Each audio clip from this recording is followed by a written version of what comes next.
I'm being called to do a reading, and I have this big goober just hanging out in my reading spot. Um, I love him so much.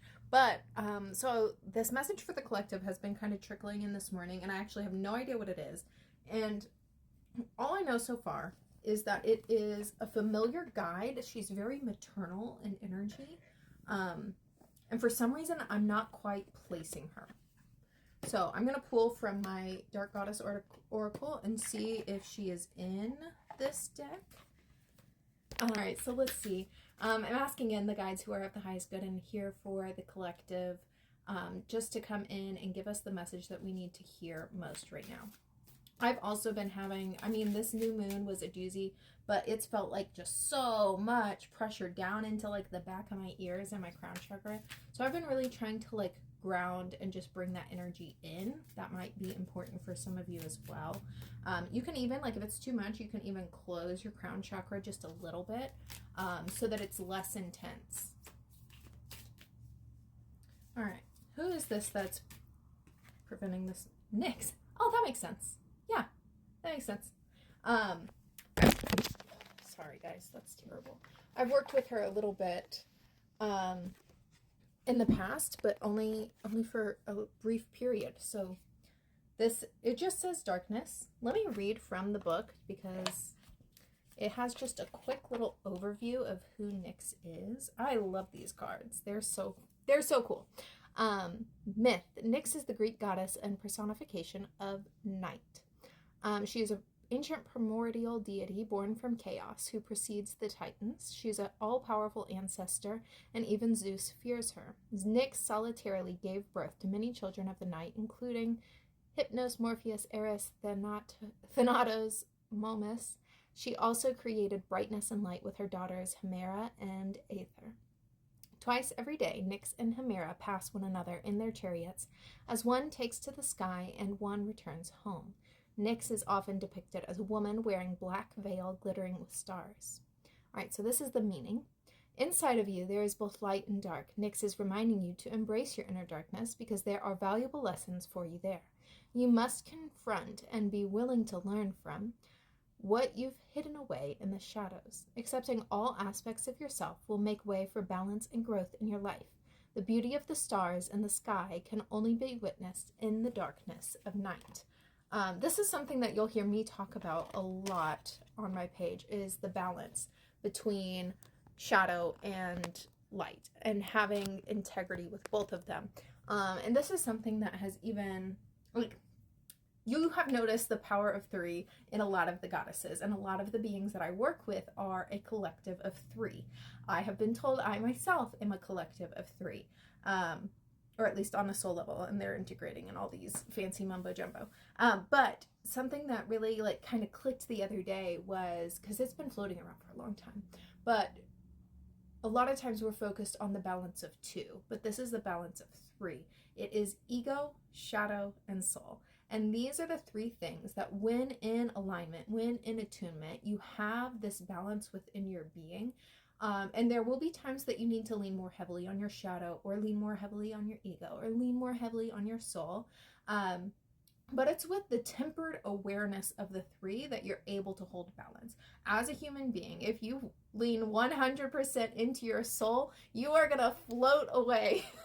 And I don't mean literally, because you will still have a body, but you will not be connected to the earth. You will not be connected to the experience that you need to have. Also, if you lean only into your ego, you're going to have a very challenging life. Let's just say it like that. You might not be the kindest person, but there are times when we need that ego to help us balance, to help us understand, to help us, exist and be human. I thought the stand was a great idea. My cat just wants to right up on it.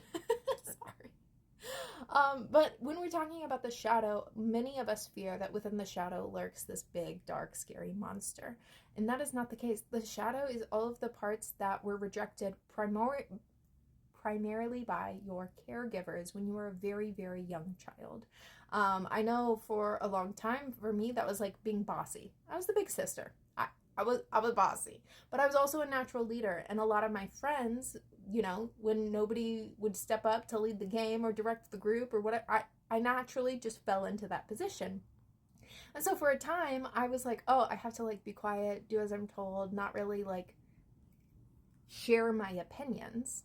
And I had to lean into my shadow and nurture and care that part of myself because I am a leader.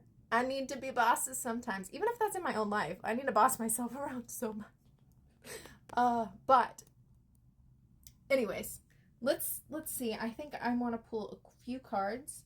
But NYX is also asking me to just straight channel. So let me tap in. Let's see what she has for us. Wow, it's already there. NYX, thank you for being with us today. Will you bring forward the message that the collective needs to hear most right now?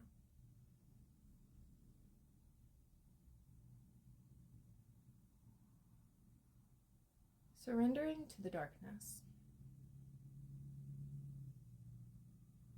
Surrendering to the darkness allows your path to unfold.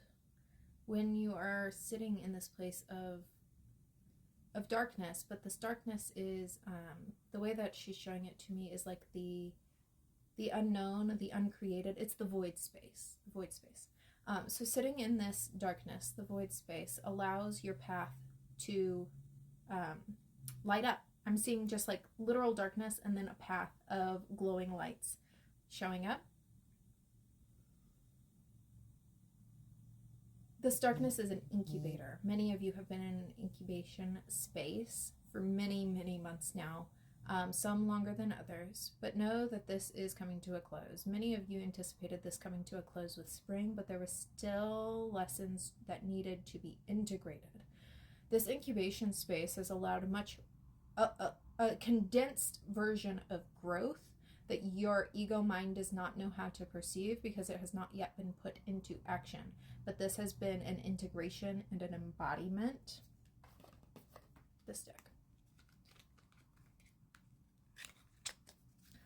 Yeah, it kind of looks like this, like stars as your path. And there was just this really like, I want to say dense, but it's not dense. This really profound energy of like the next right step, of being receptive to the void space so that you can be shown the next right step. I think some of you have been like looking almost frantically from like this fight or flight response of what is my next right step? Where am I going to do? Where am I going to go? What am I going to do? Like all of these things. And it's almost like in this panicked energy. And she's saying like, stop, like literally come into the void, sit with NYX in the void. And from allowing that space and that like this calm receptivity, the next steps will be highlighted for you. You cannot see them because you're spinning so fast in these circles. So come to the still point with it, NYX in the void. Allow her to guide you in like meditation or however you feel called to do that, journaling, even sitting under the night sky with just the intention to be with her, I feel like would be a really pivotal moment for you. Yeah, let's see what cards come through. I may have to do a part 2. Woohoo! Okay, I got the Knight of Pentacles and Strength. Knight of Pentacles and Strength. What do you want to tell the collective there with that? You are undermining your strength. You've faced adversity, which has given you a lot of resilience, but you have, the way that you had to approach things in the past from the survival resilient state of being, state of mind, state of operating is no longer what is going to clear the path forward. You've been healing your nervous system, you've been doing a lot of work, but there's still this blind spot here because you're trying to approach alignment from the same like habits and rituals of your past fight or flight persona, if that makes sense. And that it doesn't work. So you're having to, not only are you broaching a new path, you're broaching a new way of being. You have to create a new method for this creation.